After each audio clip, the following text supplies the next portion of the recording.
Well, hello and welcome to another edition of Twin Carbs. And at last, the Scottish weather has been kind to us, so I'm finally getting the chance to review the MG ZS EV. Now, I've had this car for about 3 months now, but it's either been snowing or raining or freezing cold or whatever. But today we've got a nice spring morning, so I just wanted to run through some of the features on the ZS EV. Let's have a quick walk around first. The EV version of the ZS at first sight looks similar to the internal combustion engine model. The main difference, or the main visual clue, being the fact that there's a push button flap on the front that hides the charging points which are in there. That just pushes back down with a click. There we are. Moving around the side, you can see it's a kind of mini SUV type design. It's quite spacious though, and I really quite like it actually. This model has roof bars, and it's got a sliding panoramic roof. There's an electric sunblind in there as well, so it's quite a well-spec'd car really for the price. Diamond cut alloys there too. Now what I really like about this car is the boot. I was going to empty it to let you see it properly, but actually I think it shows it off better when it's full. So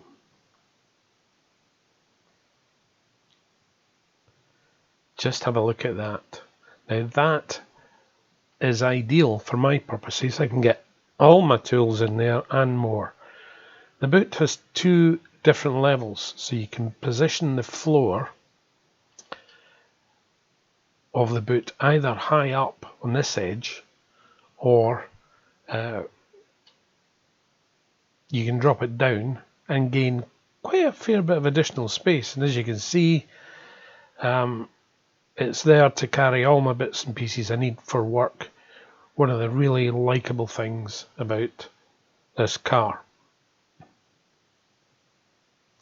So as I said, it's the ZS EV and it's the exclusive model.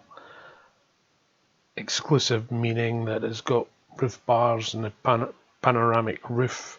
It's also got the, not real but quite satisfying nonetheless, leather effect seats, which are actually really comfy. It's got a nice center console there.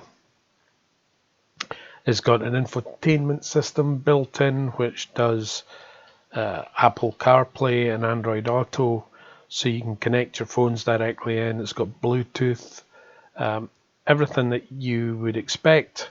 It's also got aircon and heated seats.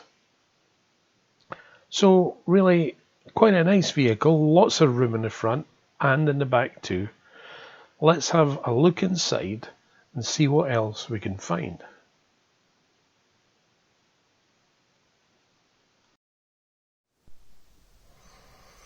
So here we are inside the MG ZS EV. Reasonably well equipped, I think, as I said earlier.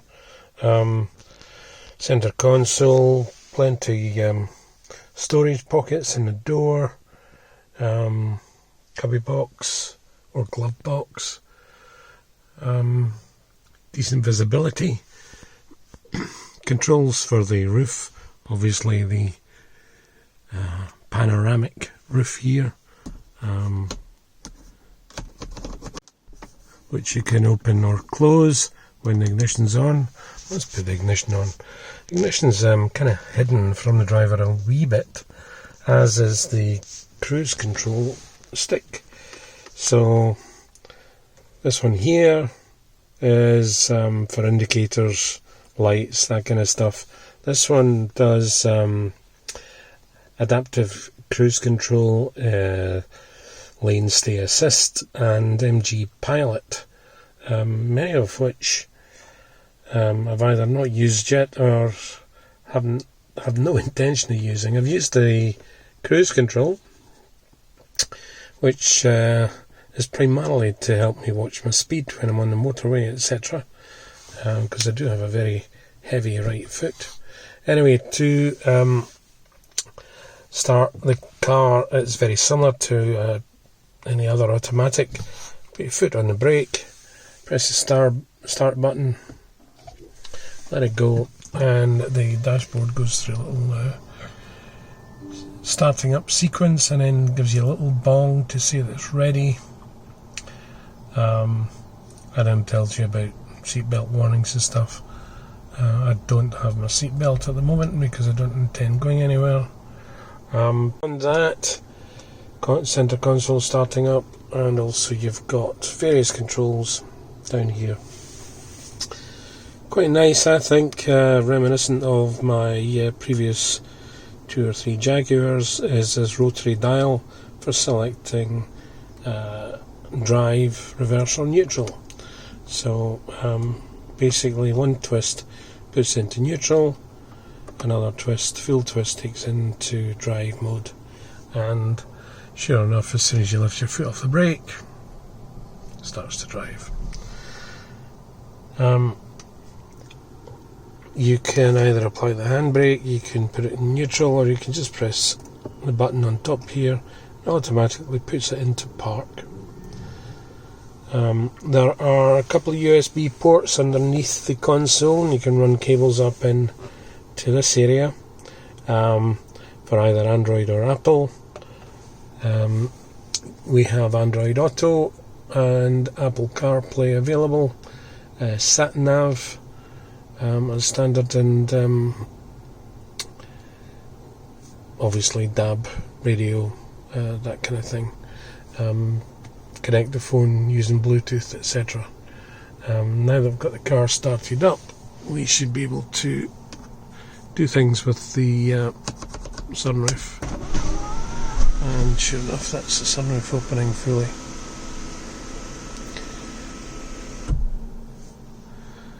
Little sort of wind cheater thing there as well, so that's quite good.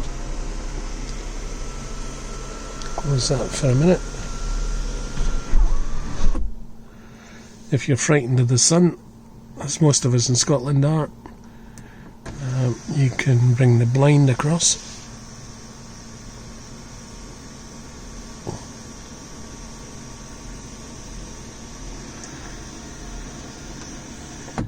That closes nicely too. So, all in all, pretty well equipped. Good bins in the centre console.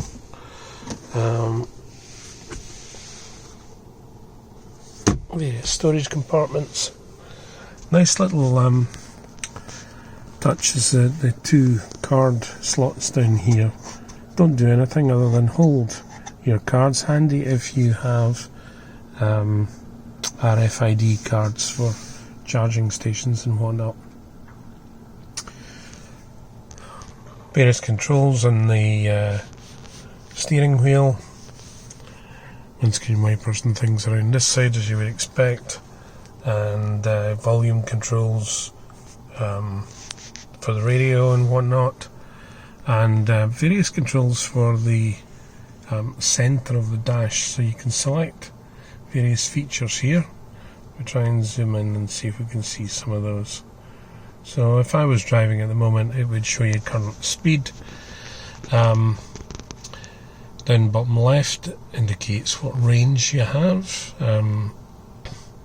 It then has P, 3 and N. So P tells me it's in park. If I move that to drive, it's in neutral, drive, neutral, reverse. So it's got reversing cameras. And then we can park that again, cameras go off. Only had this car 3 months. Normally I would do about 1,500 miles a month. Obviously with lockdown, somewhat restricted. Doing about 500 miles a month just now. Now the 3 within the circle in the centre indicates that which CARS mode you're in. It defaults to 3 when you start it. You can step it down to 2 and then to 1. Now that tells you how, basically an indication of the strength of the regenerative braking, 3 being the highest level. So what I find if I'm driving around countryside or in the town, 3 is great because you hardly ever need to use the brakes, but I really don't want that amount of regenerative braking when I'm on the motorways, so I always step that down to 1 when I'm there. I can also select, we're in neutral just now obviously at the moment. If I was in drive, I could also use the mode button to either step up to sport mode, which actually is pretty good. It's got a fair kick in it. Normal mode, or down to economy mode. And you should see in economy mode it's showing I've got a range of 95 miles. Driving in normal mode I would have 86 miles, and in sport mode 82 miles. So it's automatically adjusts itself depending on which mode you're in, which I think is quite useful. So let me just put that back down to normal, and I'll park it again. Excellent. The dial on the right hand side of the dash has at the bottom of it what looks like a fuel gauge. It's actually the traction battery range. I've got just over 50% here, and I've got about 85 miles left. I should be able to see how much I've done in my last journey. So there's 58 miles. I've got 86 miles left. That's reasonable range. Just over 140 miles in total there. As I say, I do have quite a heavy right foot, so that's acceptable. The gauge on the right again looks like a rev counter. Effectively what it is indicates how much charge, how efficient you're driving. If you're up above sort of 30 on that scale, you're probably driving too hard. Try and keep it in an efficient range, which is sort of 0 to 30, and then below 0, as you're going downhill or you lift your foot off the accelerator, the CARS kicks in this regenerative braking, and that indicates how much energy you're putting back into the battery just by slowing down. Left hand dial, speedometer, various indicators on it, and at the bottom battery level for your 12 volt battery. Car, although it's an electric car, runs at 400 volts, so it uses a 12 volt battery obviously to run the lights, the radio, and obviously the contactors as well, which big relays that connect the traction battery to the drive motor. You can see various different screens here, accumulated totals, electrical information, tyre pressures, where your energy is flowing from. There's no energy flowing at all because I'm not moving, and that comes back to the main screen, and we can step along there for other information, menus, speed warnings, that kind of thing. ACC, if you have your adaptive cruise control set, that will indicate what speed you're at.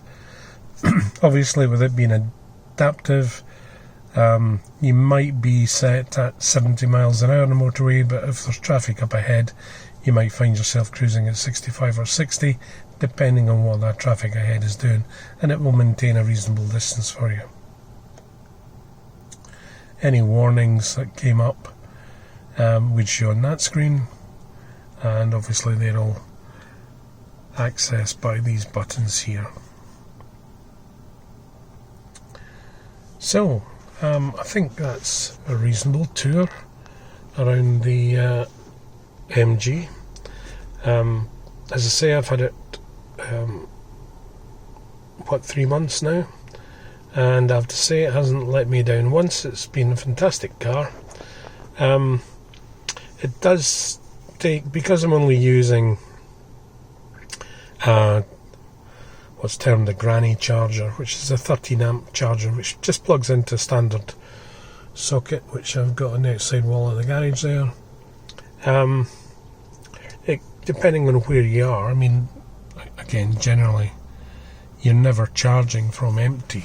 You're normally charging from about, I would say, I tend to run it down to about 30% and then charge it up and include a balancing charge at the end of it. That can take something like 10 hours overnight, depending on how low it's run. Obviously, if you run it right down to zero, it's going to take a bit longer, maybe 15-16 hours, including the balancing charge, which can take some time.